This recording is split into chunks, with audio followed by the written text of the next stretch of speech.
Ah, le RHDP, c'est pas la peine. Vous avez créé quelque chose dans le pays là. Vous avez créé quelque chose dans le pays là.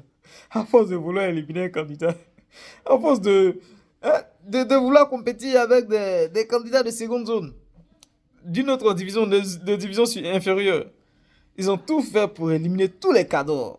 Gbagbo, bouf, il est à la CPI, on dit non, il y a Contumas qui t'atteint ici. Blé Goudé Contumas. Sorogi au matin, t'as la sûreté de l'État. 20 ans sur sa vie. Aujourd'hui, c'est Tidiane Diom. Non, mais cette affaire-là me fait trop rire. Et pour Tidiane Diom, même encore, c'est flagrant. C'est un peu comme le cas de Gbagbo, là. Voilà des gens qui ont utilisé un article. On dit article 48. Mais l'article 48, là, quand on essaie de l'étendre à certaines situations, on nous dit non, laissez ça. On dit non, dans le cadre de la fonction présidentielle. Non, hein, l'article 48 n'a pas dit seulement que pour être président. Hein. Lui dit tout Ivoirien qui acquiert la nationalité, une nationalité étrangère à l'âge de la majorité perd sa nationalité d'origine, c'est-à-dire sa nationalité ivoirienne. Maintenant, on ne dit pas que la perte, elle est automatique. Vous avez l'article 83-84 qui vient ajouter, qui vient poser les conditions et dire que la perte là doit suivre toute une procédure. Vous avez le ministère de la Justice qui doit se prononcer, le ministère des Sceaux qui doit se prononcer et le procureur même qui doit être saisi de l'affaire. Mais le RHDP dit non. Nous, les élections sont pour bientôt. On ne peut pas attendre le procureur, on ne peut pas attendre toutes ces procédures-là qui vont peut-être durer pendant plus d'1 an. Non, c'est trop. On a besoin de l'éliminer en même temps.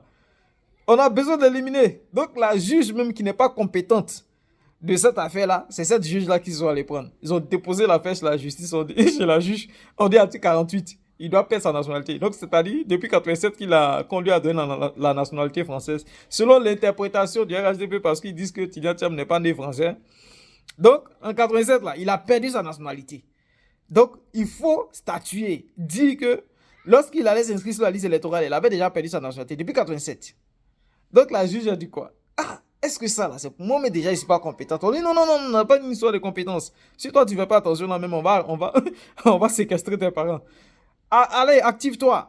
Donc la juge, tellement qu'elle a subi même l'oppression, la pression même du RDR, elle s'est même trompée même sur la date de délibéré. Elle a mis le 11 qui était un jour férié. Pourtant, c'est le mardi qu'elle a statué. C'est tellement que les gens lui ont mis la pression la veille même là. C'est la date de la veille là qu'elle a mis sur le truc. Donc, RDR, nous on va vous poser certains cas. Voilà le premier cas qui est ici. Kalou Bonaventure là. Il est binational. Et il est maire RDA, va voir. Lui, là, on fait quoi de son cas? Parce qu'il a acquis la nationalité néerlandaise là, à sa majorité. Qu'est-ce qu'on fait de son cas? Kalou Bonaventure n'est plus donc ivoirien. Donc, on a un néerlandais qui est maire à Vavois. Il faut statuer là-dessus. Non, vous posez ça, il faut statuer. Et nous, on va s'organiser ici. On va s'organiser pour porter plainte contre tous ceux qui sont dans la même situation que le président Tidiane Diom. Et on va remettre en cause la CAN qu'on a obtenue là. Certains joueurs qui sont binationaux, qui ont perdu leur nationalité ivoirienne depuis et qui sont venus jouer cette année, ce ne sont pas les Ivoiriens qui ont joué pour nous. Adieu. Où est-ce que vous avez créé non? Donc, c'est-à-dire, ce ne sont pas les Ivoiriens qui ont joué. Hein? Et je vous rappelle que le président Tidiane Diom est membre du CEO. Donc, c'est-à-dire, il peut toucher les instances mondiales du football, que ce soit l'UEFA, que ce soit la CAF. Et ces dossiers-là, on va poser ça là-bas. On va déposer ça là-bas. Le deuxième cas, bon, lui, il a obtenu sa CAN lorsqu'il était encore ivoirien, exclusivement ivoirien, donc lui, il n'y a pas de souci. Yaya Touré. Mais on dit depuis 2018, là, Yaya Touré, il a obtenu la nationalité britannique. Il était déjà majeur. Donc, Yaya Touré, à partir de 2018, si tu as acheté des choses, tu as acheté des terrains en Côte d'Ivoire, là, ces terrains-là ne t'appartiennent pas. Parce qu'on dit un étranger ne peut pas posséder des terrains en Côte d'Ivoire. Donc Yaya Touré n'est plus ivoirien depuis 2018. On dit Yaya Touré n'est plus ivoirien depuis 2018. Le RDR dit que Yaya Touré n'est plus ivoirien depuis 2018. Vous là, ce que vous avez commencé là, est-ce que vous pourrez terminer? On va rentrer dans les membres du gouvernement là. Ils sont nombreux qui sont binationaux. On va sortir vos nationalités là, un à un. Président Thiam, on n'est plus dans les émotions. Oui, oui, là, on n'est plus dans les émotions. Les gens vont dire non, laissez le football, laissez... Non, non, non, non, non, non, non.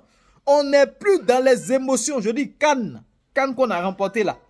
La FIFA va se saisir de cette affaire-là. La CAF va se saisir de cette affaire-là.